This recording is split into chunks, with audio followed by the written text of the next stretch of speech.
A local initiative is working to break the silence surrounding sexual abuse by creating safe spaces for healing.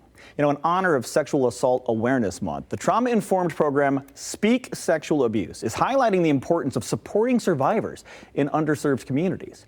The organization uses poetry and storytelling to dismantle the stigma and cultural barriers that often prevent open dialogue, particularly regarding generational trauma. Now, the goal is to shift the narrative for survivors, one story at a time. We've got the founders of the initiative. Kalila Miles is right here. Deanna Friend right there, joining us now with more info. Good morning, ladies. Good morning. Well, Deanna, let's start with you. What is the mission behind Speak, and what inspired you to start all this? You know, the mission behind Speak is Speak itself, which is support, protect, educate, advocate, and know sexual abuse.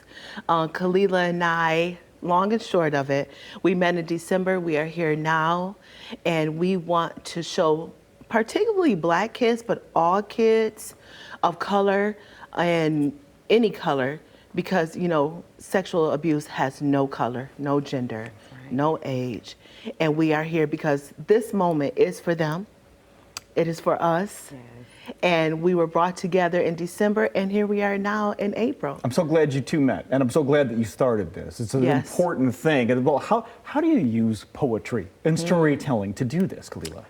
Oh my goodness, writing has been such a good outlet for healing.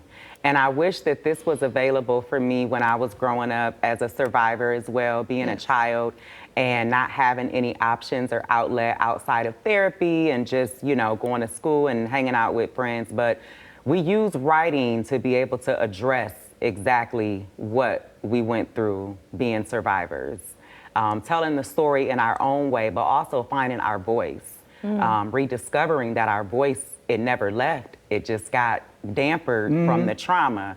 So writing has been a very powerful tool for us. And Deanna is also an author. She wrote a book called Molested. And when I read her book, it was like, oh my goodness, this is it right here. You found your community. You found your support. I did, yes. Right? Yes. Let's talk a little bit about the community, because this is, you mentioned this is really focused at underserved communities. You're talking about the Black community. Why is this such a silent thing in the community? How do we make this come to the forefront more? It has always been silent, and it is because of sometimes in homes it is said what goes on in this house stays in this house.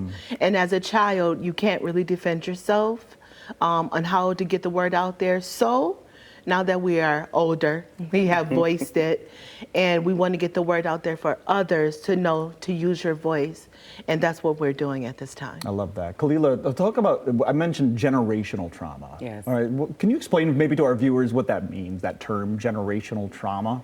Yeah, absolutely. So sexual abuse and assault didn't just start with us. You know, our ancestors have gone through several generational things.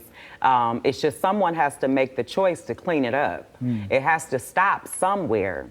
So when you go back and you uncover these stories surrounding sexual trauma, you'll learn that maybe an auntie, an uncle, a cousin, you know, but they're not talking about it because they've been taught what goes on in this house stays in this house.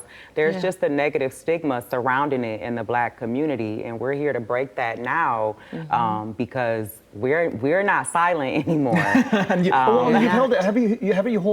held an event already, right? We have. How did that go? Tell me about it. Ooh, that event was so nice. It was at De La Soul Records on Kalamazoo, a Black-owned female record store.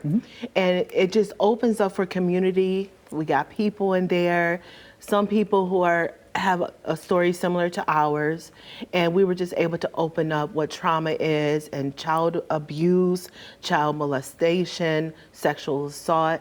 Once again, so many are familiar with it, and it went well. It went well. We had our first event April 4th, one day before my birthday. Happy belated birthday. Thank you. And when it comes to future events, you've got more coming, right, Kalila? Yes. Oh, yes.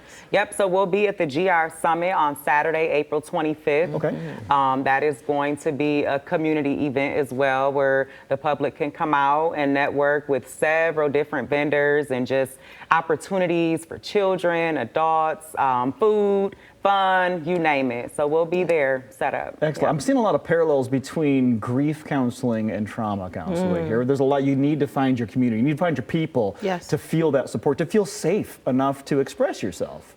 And if people are watching this and they're like, okay, it wasn't me, that didn't happen to me, but I have a heart for this, and I want to help out, are there ways that they can support you?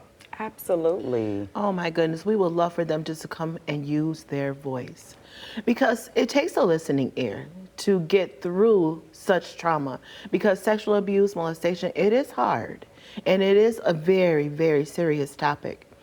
And we want people who know of someone to come on out, use their voice, use their listening ears, and to help and be supportive wherever they can. Well, let's help these survivors, absolutely. Let's make sure that you can do your part. Speak Sexual Abuse Grand Rapids Neighborhood Summit, April 25th, as you heard. Full day event, 9 to 4:30 at GRPS University, right there on Fuller, if you want more information. Ladies, thank you so much for the time this morning. Thank you for you very having much. us. We'll be right back.